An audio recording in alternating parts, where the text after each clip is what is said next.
Alin kaya ang mas masarap dinakdakan ng mga Ilocano or kilawin ng mga Aklanon? Gagawin natin pareho yan mga kapulutan at syempre i-judge natin kung ano nga ba yung masarap dinakdakan nga ba or yung kilawing Aklanon na may toyo. So meron ako dito mga kapulutan na ito pisngi ng baboy. So same lang din sila. Parehas lang sila ng ingredients muna sa paglalaga. So tanglad, sibuyas, bawang into the boiling water. Tapos itong pisngi ng baboy. Asin. At pakukuluan po natin yan hanggang sa lumambot. 45 minutes natin nilaga itong mga kapulutan. Ang gusto ko kasi dito, yung hindi siya malambot na malambot. Ewan ko ba, ba't ganun ang gusto ko? Gusto ko yung may konting tigas eh. Kahit naman sa mga lalaki, sa mga babae talaga gusto nila yung may tigas-tigas talaga, di ba? So ganun din ang gawin natin mga kapulutan. Start na tayo mag-iyaw.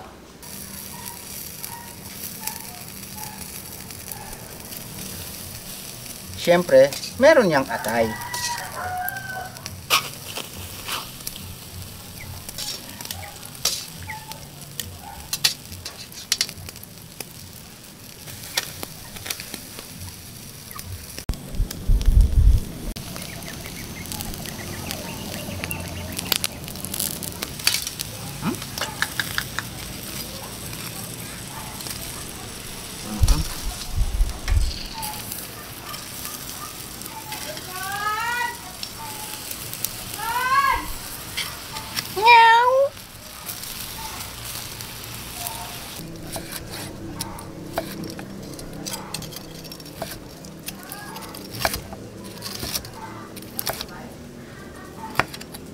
So ito na siya mga kapulutan, bali isang dinakdakan dito at isang kilawin ng aklan.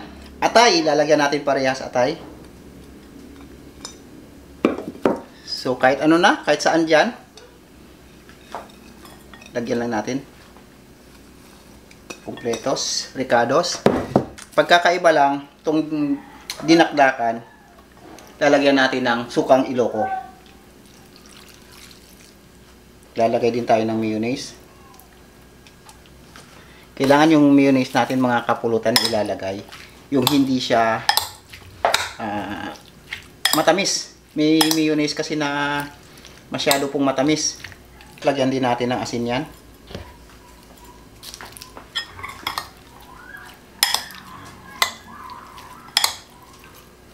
Napakasimpleng gawin pero napakasarap. Basta lutong Ilocano, masarap talaga. Kunti lang. At isang piraso lang.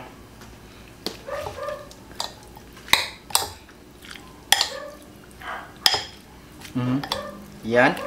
Yan. Set aside. So dito na tayo sa akla naman. So kukuntian ko lang yung asin dito.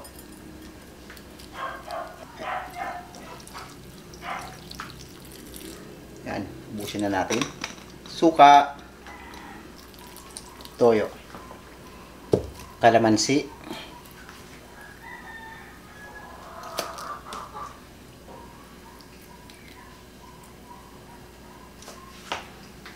halo,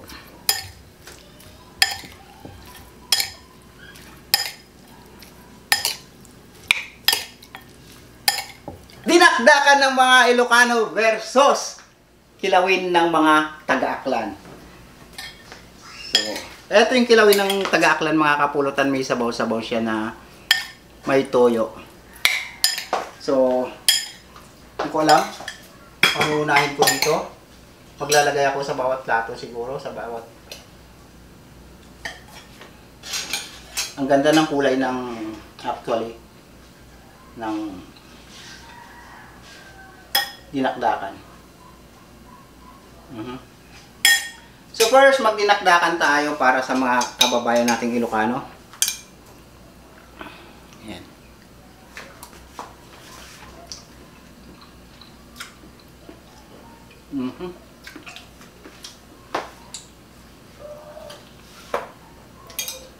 Gimas.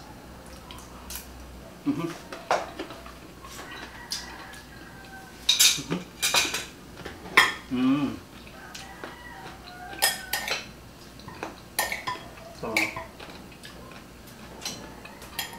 lagyan natin sa sabaw-sabaw. So, balik tayo dito sa mga taga-Aklan naman. Ito lagi kong nakakain to sa mga palengke. Sa loob ng palengke. Ngayon, parang giniba na yung palengke ng Kalibo. Pinapalitan yata ng mas maganda. Ito.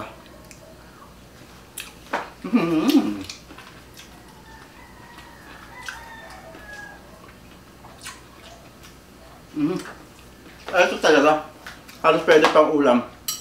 Pwede pang pulutan. Halos parehas lang din naman sila.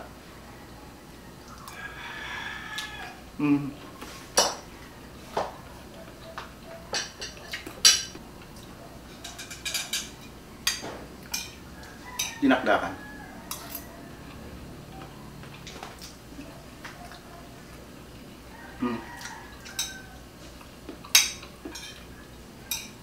May natikman din akong dinakdakan sa Isabela. Medyo manamis-namis siya, mga kapulutan.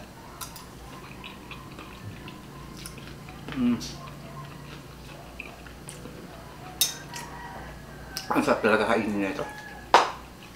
Ang lasa.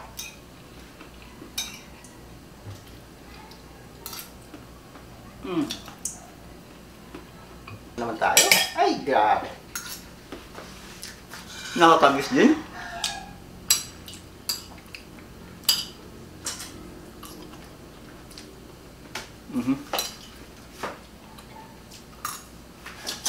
Pulutan na pulutan ang titignan ng dalawa. Siyempre, pag pulutan yan, tsaka pahuligan. Kailangan meron tayong buksan.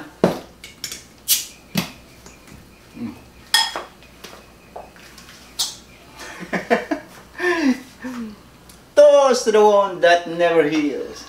The more you push, the more you feel. Relax ka lang dyan.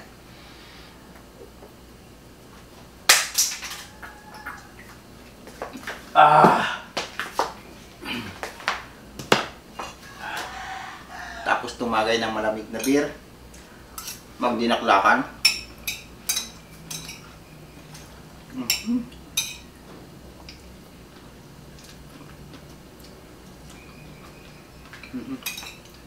Ang tip ko lang sa inyo, mga kapulutan, dito sa paggawa ng dinakdakan. Huwag lang po kayo bumili ng ordinaryong mayonnaise. Kasi yung ordinary mayonnaise, napansin ko, masyado po siyang matamis.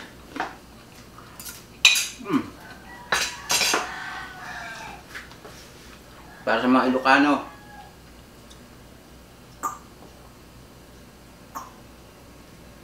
Wow! Pero sa totoo lang, hindi talaga ako sure kung sa Aklan nga ba nag-originate itong ganitong style ng kilawin. Para kang kumain ng adobong hindi pa napapakuluan. Kung yun yung style niya na may asim-asim. Sa mga taga-Aklan nga po pala, shot po.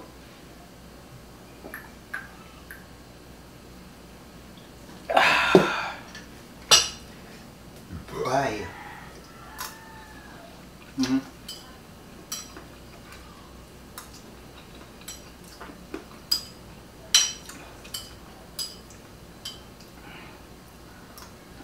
Siguro, sa tingin ko, parehas lang din. Pero mas nagustuhan ko to, dinakdakan ng mga Ilocano. Siguro kasunod nito, ito na. So yun, mga kapulutan, maraming salamat.